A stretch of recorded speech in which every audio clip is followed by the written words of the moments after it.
Hello and welcome to this new Lifting the Curtain interview. Today I'm speaking to Adrianne Langley, who is currently playing Catherine of Aragon in the West End production of Six the Musical. Graduated from drama school in 2020.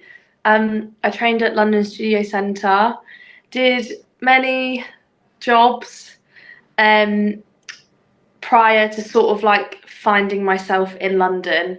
So I did did some cruise ships, worked in Germany for a bit. Um, had the usual like time where I just didn't book anything, which actually was an amazing time. And I did so much professional work that I wouldn't have realised in college was professional work, like gigs, all sorts. Met so many people, and with that, that actually swayed my decision to sort of stay in London for a bit. And then I booked Titanique, so I did the original West End cast of Titanique and then the first cast, and now I'm in Six. And then where did your kind of love of performing really begin?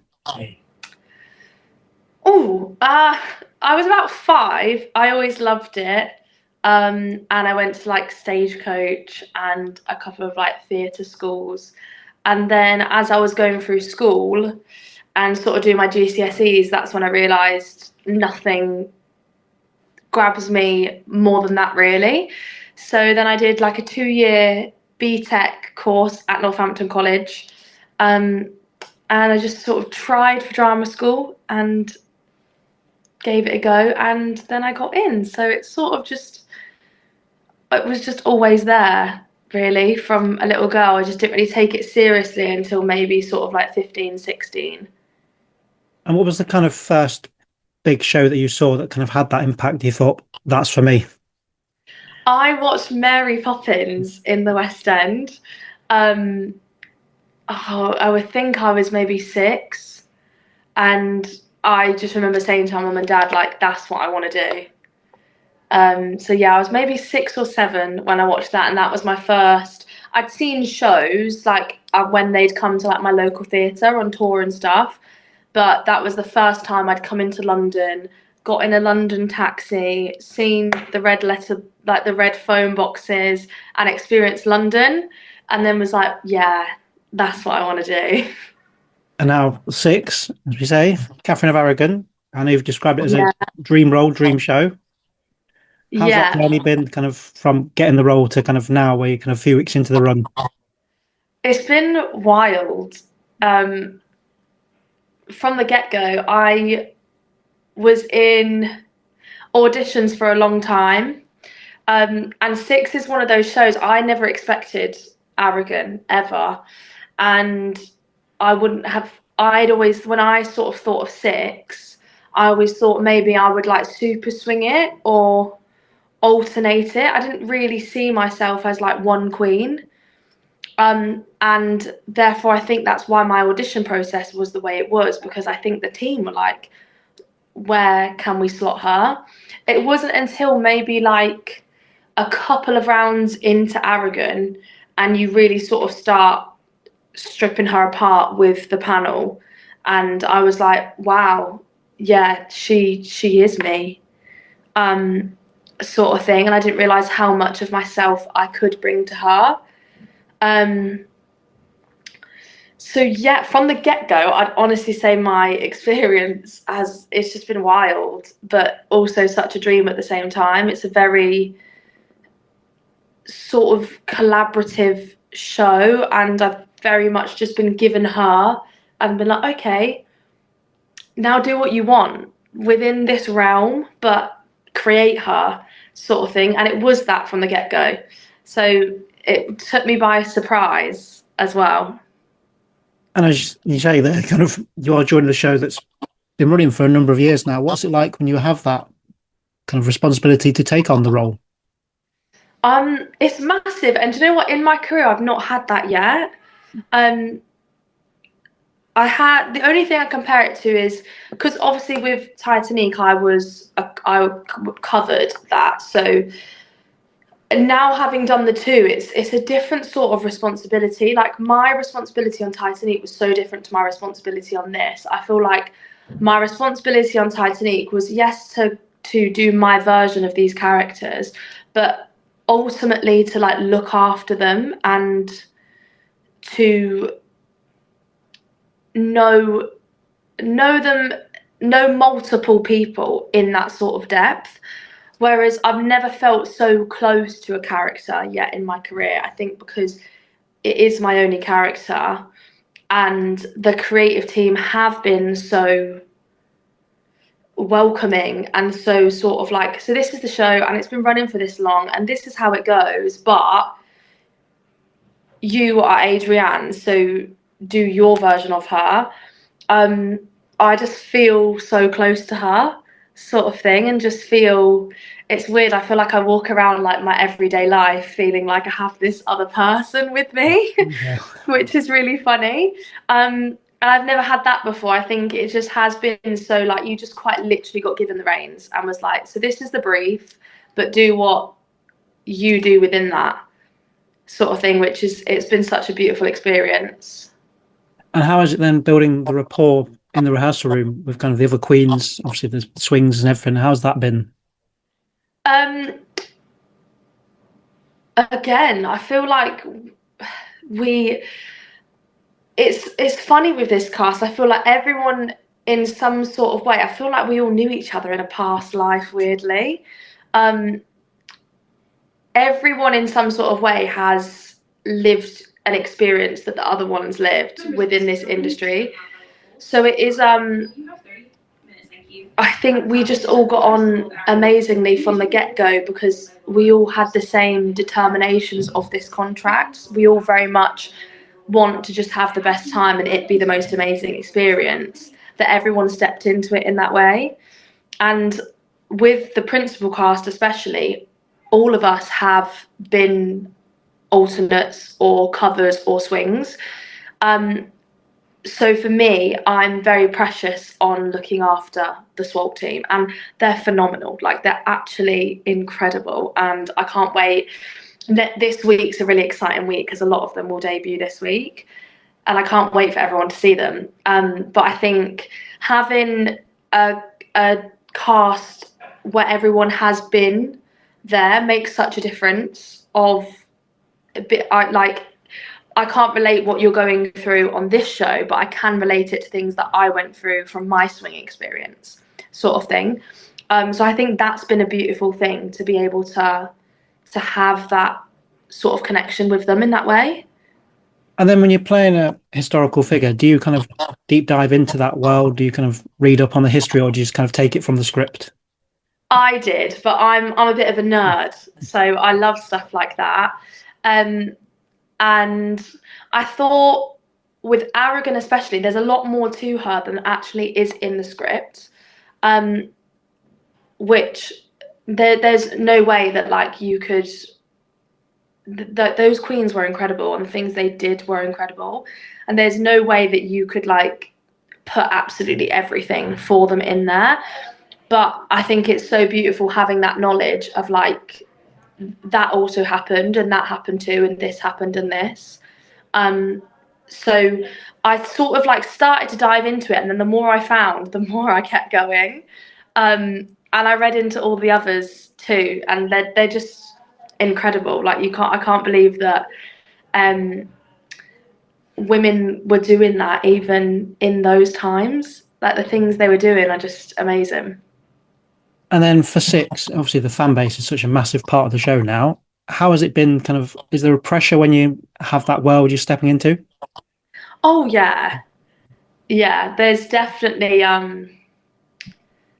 yeah, I found myself some days like in a hole of, as much as I don't condone a bootleg because it is so off-putting when you see that camera come out, I found myself in a hole of just watching other Aragons, No Ways, and then a whole of seeing everyone's comments of being like, the best Aragon, I'm gonna miss you so much. And yeah, I definitely found myself, I sort of had to block it for quite a while in rehearsals.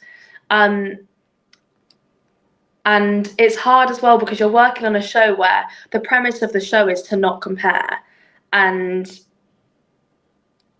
there's so many people that have just absolutely been phenomenal at this role prior to me, that then it's so easy to at the same time.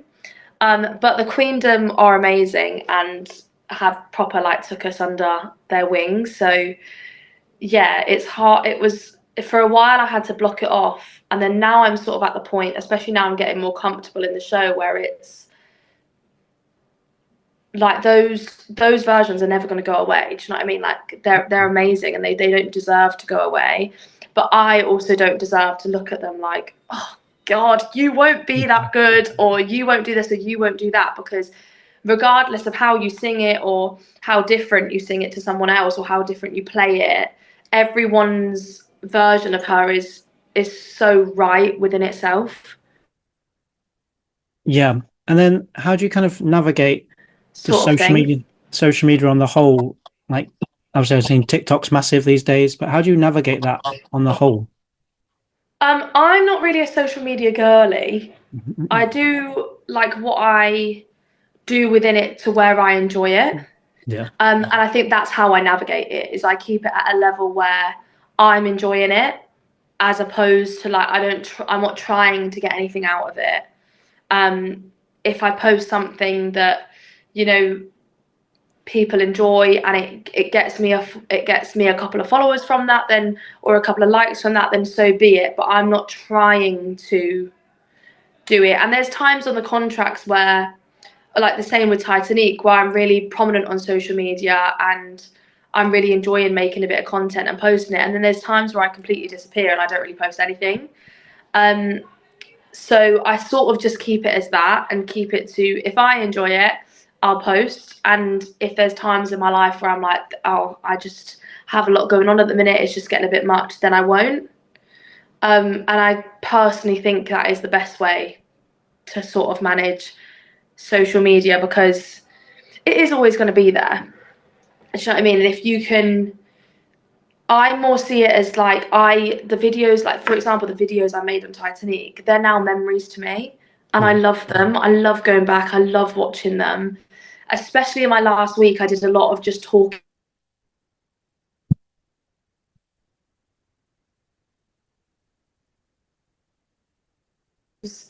but I wouldn't do it if I wasn't enjoying it, sort of thing.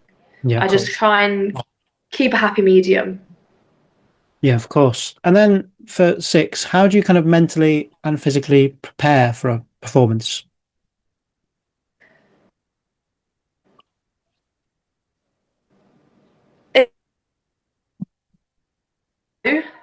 Um, of preparation for. Um, I, to start off with, found myself very in my own head about Aragon, and that's probably because so many people have played her and done such an amazing job, and I sort of fell into that hole for a little bit. Um, and just the brand that Six is. Do you know what I mean? There's a pressure behind that. Um, so for me, there's a lot of mental pressure to go into it. There is also so much that goes on in this show that the audience just naturally would never be aware about. Sort of like your IEMs, how working with them is so different. Like hearing the show through an in-ear monitor as opposed to outward sound, that took a while to get used to. My costume, I'm still getting used to it. Yeah. Like the costumes are crazy. They're beautiful and amazing, but it takes you a while to get used to. Then you obviously put yourself on a stage where there's lighting, there's haze. We don't have a really much water break in Six. I don't get one prior to my song. So then it was learning to sing sort of dry and out of breath. Um, the confetti,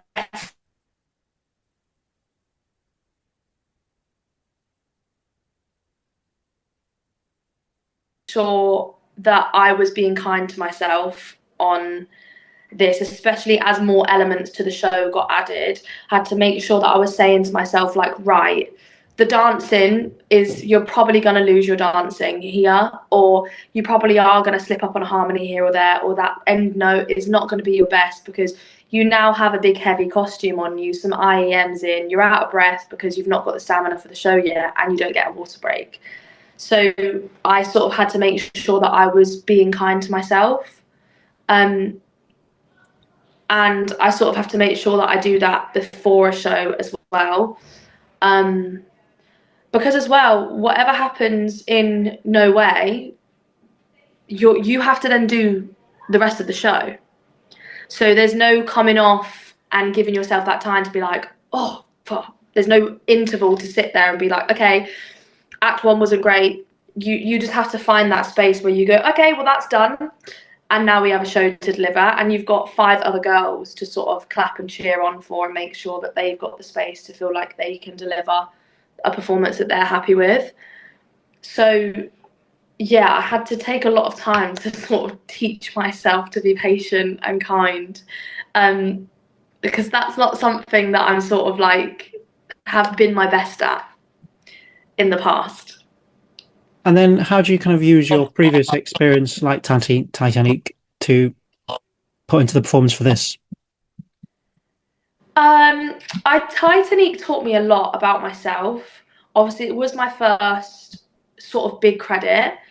And Titanique, that show, you have to just be yourself. There's nothing else you have, especially when you like stand there as Celine and you deliver this improvisation scene. Like, you have nothing but your humor to save you, and you've sort of obviously got 500 people just sitting there looking at you coming to see a comedy show. So I think Titanique taught me that I am enough, and if I back myself, someone else will back me, sort of thing. And that was something that, again, I wasn't very good at in my life. And Titanique definitely taught me that. So coming onto 6, onto such sort of like a brand itself, then playing such an iconic role like Aragon, where she is just a powerhouse in every way. Her personality is just power, essentially. You can't play that in any other way other than just standing there and backing yourself. So I've definitely taken that from Titanique. Someone said to me on Titanique as well, Stephen Galrino, who's just like the definition of like a comedic genius. He said to me one day in the wings when I was on for Celine and I was in a full panic. And he just said, if you find it funny, they'll find it funny. And that stands for so many other things outside of comedy, of like, if you think you're amazing, they'll think you're amazing. If you back yourself, they'll back you, sort of thing. And I always associated that when I was younger with arrogance or like being full of myself. And it's actually not that at all. Like, you have to believe in yourself in this world. Do you know what I mean? And I definitely learnt that on Titanique, and then I've been able to practice it here, sort of thing. I will say I saw you as Rose. My God, the ad-libbing scene where because one day I came, you did like a full breakdance scene. I was like, how the hell you did it? How you kept it all together? No idea. She's a fun one. I loved my time as Rose. She's very fun. Such a good show, as is 6. But then, kind of away from the show, how do you unwind after a performance? That took me a while to get used to be fair. Obviously, I was never really exposed to like the theatre fan world until Titanique. There was one time about 3 months into the contract where I just woke up one day and was like, I can't do it today. And it was really weird because I've never had that feeling of just like, I actually can't. And it wasn't even the show it was just, I could not leave my house that day. Like, I was like, I cannot. And then from there, that was sort of my warning sign to be like, you need to find ways that you can cope with all these other things that come with it. Because it's not even the fan base, it's just about going to work and being your brightest, most energetic self on a stage for people. And then if you're in a show that is sort of a sadder, more dark show, you then have that sort of battle. So I was like, either way, I need to learn how to manage this sort of thing. So my gym is a big one for me. Like a steam room, a sauna, a little swim, not even going and lifting weights. It's just about going and forcing myself to like chill. I love silence. As crazy as that sounds, my partner hates it because he's such a music man. He loves it. Whereas I love just driving along in the car and listening to the sound of the wheels on the tarmac, as sad as that sounds. Because otherwise I listen to music all day. Do you know what I mean? So I love just like a bit of quiet. Journaling is a massive one for me. I love just sitting and journaling in silence, and I write down my feelings, and it's like a place where it's hard because when you work so hard for this job and you finally book it, and then you think, what do you mean I don't want to do it today, or I can't do it today? Like I have worked so hard to be here, and this is everyone's dream sort of thing, but you are only human. And then I sort of, with my journal, it's a place where I can just write and there's no judgment sort of thing. There's no one telling me, I can't believe you wouldn't want to go to work today. Like, you should be grateful sort of thing. Because I am grateful. I'm so blessed to have had the things that I've had in my career so far. But it is also okay to be like, I just need a minute. I just need some quiet. So yeah, I sit and journal in the dark, just with a little lamp on, and that's a big one. And just my family and my friends, like just sitting, having normal conversations, not talking about work, just hearing about something other than shows and performing. And also just reminding myself that I'm just singing and dancing on a stage and telling a story. And that's my job, and that's so amazing sort of thing. And just having fun within that, you can get so trapped of like, because you do the same thing every day, and you do recreate the same version of the same thing every day. So just reminding myself that I can keep that fresh and I can enjoy it like it is a new thing every day, and that might bring me new creative ideas, and that's okay. So just trying to keep it as fresh as I can as well in the job. Yes. And if you're able to ask Catherine a question about her life, what do you think you'd ask her? I honestly, do you know what? This is funny because I said to someone the other day, one of the questions that like people always ask you is like, if you could bring back someone from the dead, who would you bring back? And I've always been like, oh, I don't know. Whereas now I'm obviously like, Catherine of Aragon, easy. I feel like I would just sit there and be like, girl, break it down, start to finish. Yeah. I feel like I would just want to hear it all. Yeah.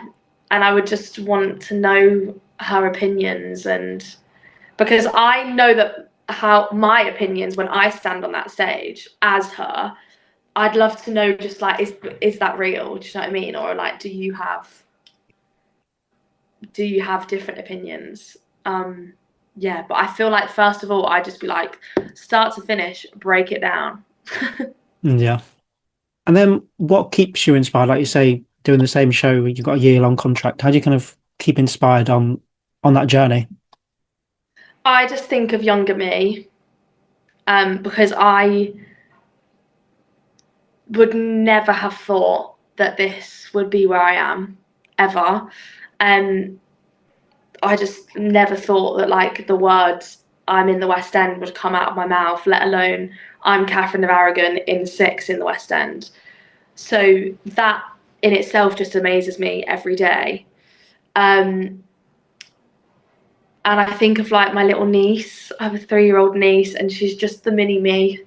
I just think of her and all the times where there was one time, and it was that year off that I spoke about, where I did some amazing things and I had the best time, but it was horrible at the same time, like the rejection, everything that I went through. And there is part of me that fears of going back to that.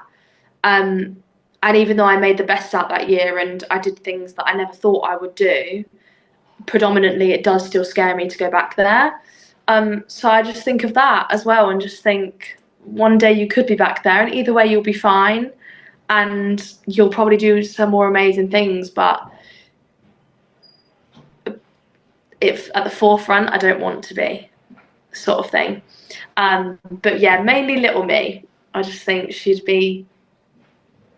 I wish I could hug her and be like, "It's gonna be fine, and you're gonna do like the most incredible things." So yeah. Yeah, and my final question then, simply, what would you hope an audience member takes away from seeing Six? To be kind. I think that's the main thing for me is when I had my debrief about who I wanted Aragon to be with the creative team, I remember saying, even though she has all this beef with Boleyn and all the other girls, we all throw shade at each other at points in the show. I don't ever want them to feel like it wasn't a joke or that it wasn't a scripted thing.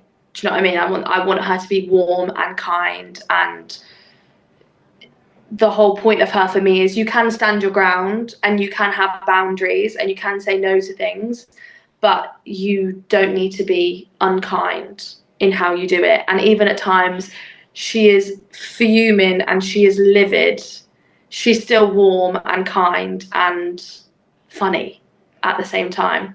So I hope people watch it and they leave the doors thinking, I just want everyone to be kind.